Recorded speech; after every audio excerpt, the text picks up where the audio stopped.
I mean, I want to say, I've got sympathy with the view that I don't mind inflation being a bit higher. If that's the price of kind of higher growth and a good recovery, right? I don't mind inflation being a bit higher. And that can be good for debt as well, right? It can be erode real debt balances and things. Yeah. I think specifically in the video you said 4%, right? I think you said 4%. You got some flack for that in the comments. People are like, 4%, it's much too high.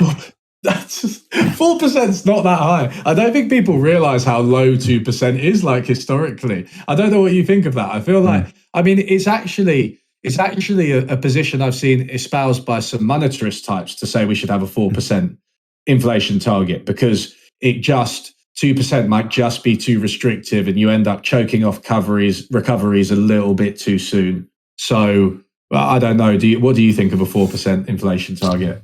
Yeah, so I've had a lot of discussions about this, and I often come across as sort of, being pro sort of loose monetary policy, because I often discuss with, Austrian economists who I disagree with theoretically, and so I end up sort of defending the other side. But personally, I'm really for price stability, in the sense that I think it's really good for people from all parts of society that they have a stable unit of account. So, and I'm not sure if, I know the 2% is a target rate, and I think that's better than 4%, but, maybe 0, right? If you can ever pull that off, isn't really such a bad thing.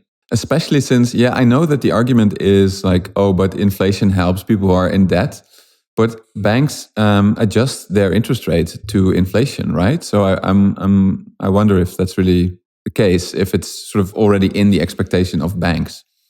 Does that make sense?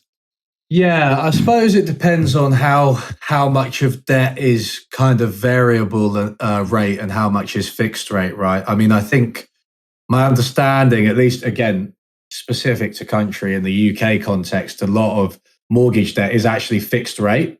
And so, I don't think it adjusts that smoothly, but maybe, there's a difference between a temporary change and a permanent change, right? If the inflation target was 4%, then it might adjust more readily, or it might be inbuilt into the loan in the first place. Yeah.